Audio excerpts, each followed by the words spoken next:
Inside each of us lies a biological archive, nearly 3 billion base pairs of DNA that not only map out our physical traits, but also guard our most haunting ancestral secrets.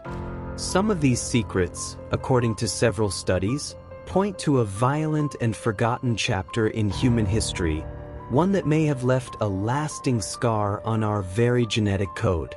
It appears that thousands of years ago, a wave of brutal, widespread conflict engulfed much of the known world. A war so pervasive and ferocious that its aftermath is still visible today, not in ruins or ancient scrolls, but deep within our DNA.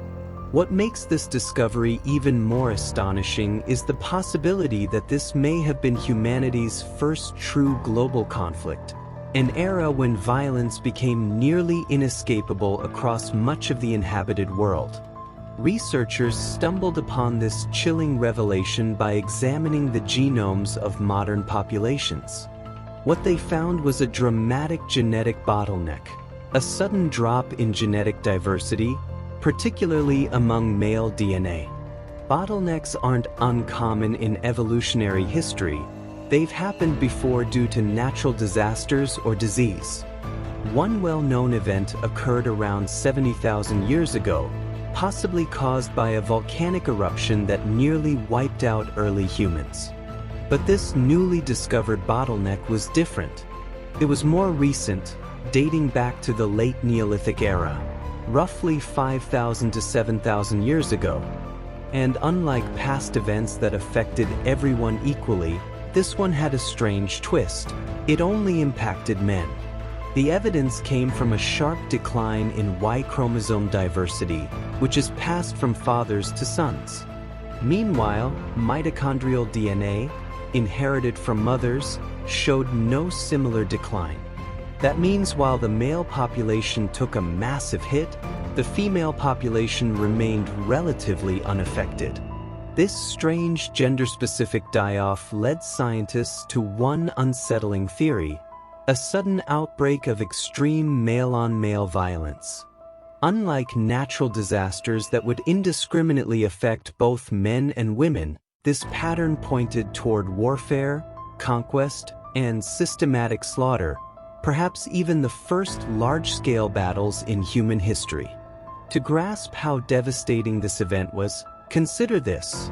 It's estimated that up to 90% of the male population across regions like Africa, Europe, Asia, and the Middle East may have been wiped out. That's the equivalent of just 1 in 17 men surviving. By comparison, even the deadliest modern wars, including World War I and II, don't come close in terms of percentage lost. If such a tragedy occurred today, it would mean the deaths of over 3 billion men, leaving just a few hundred million behind. But when DNA tells such a violent tale, you'd expect to find some physical evidence, and, disturbingly, we have. Archaeologists have uncovered over 100 Neolithic sites in Europe alone that show clear signs of violent deaths. Many skeletons from this era show trauma from weapons, crushed skulls, fractured limbs, and deep blade wounds, often in far greater numbers than those found in both earlier and later time periods. One study of over 2,300 early farming skeletons revealed that more than 10% had injuries consistent with combat or raids. Another excavation in Spain of over 300 individuals found that a staggering 40% of males, especially young and adolescent men, had suffered violent trauma, both healed and fatal, suggesting many faced repeated attacks over their lifetimes. And here's the kicker: not all violent deaths leave marks on bones. Studies estimate that only around 20% of fatal bladed weapon attacks leave visible damage. Many deaths from disease, infections, or internal injuries tied to conflict would leave no trace at all.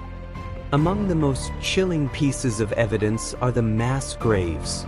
One of the most infamous is the Talheim death pit in Germany, dating back to around 5000 BC. Here, archaeologists found the remains of 34 people, men, women, and children, all killed violently.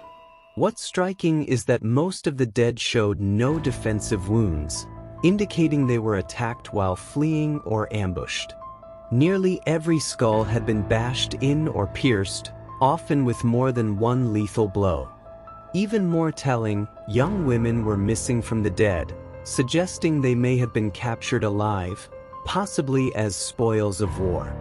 A similar site in Schlitz, Austria, tells an equally grim tale. Over 200 victims were discovered dumped in a mass grave. Like Talheim, many had been mutilated with limbs and heads removed. Again, young women and children were notably absent, hinting that they too were taken, not killed.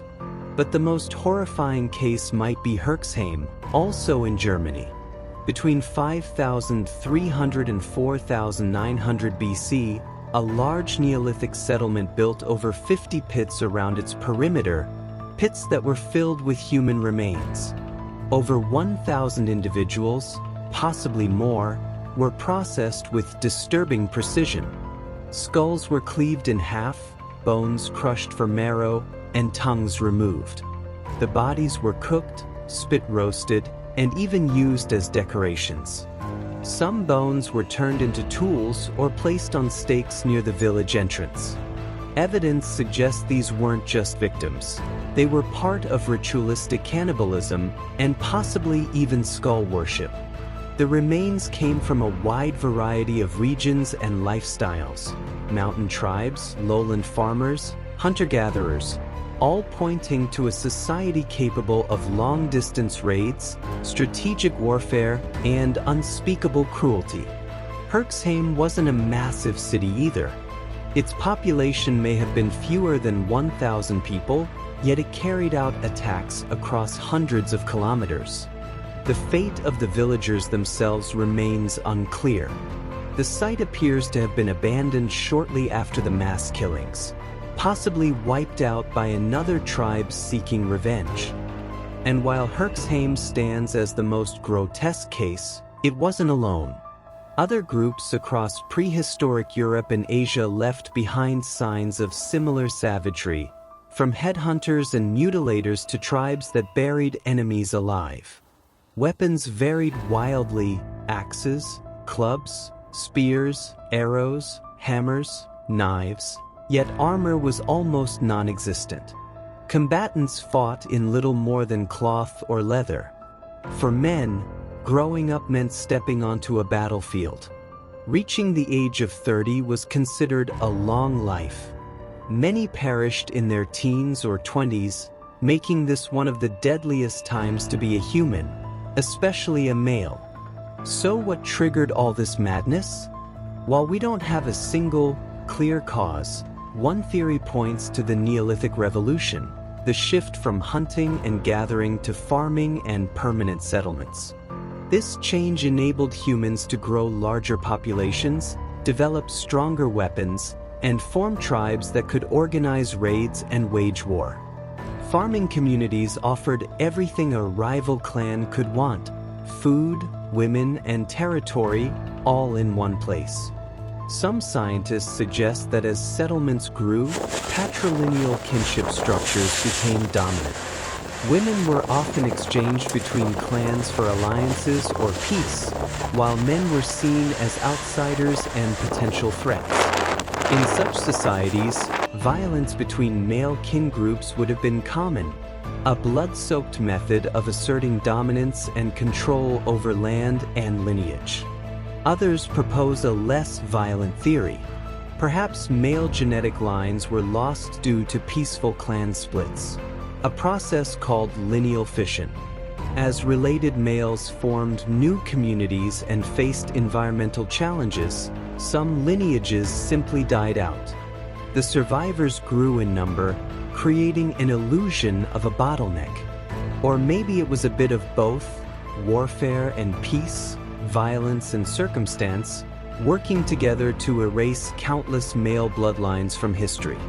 Whatever the cause, one thing is chillingly clear: our DNA remembers what we forgot. and inside its twisted double helix, it tells a story of a time when the world was on fire and humanity nearly consumed itself.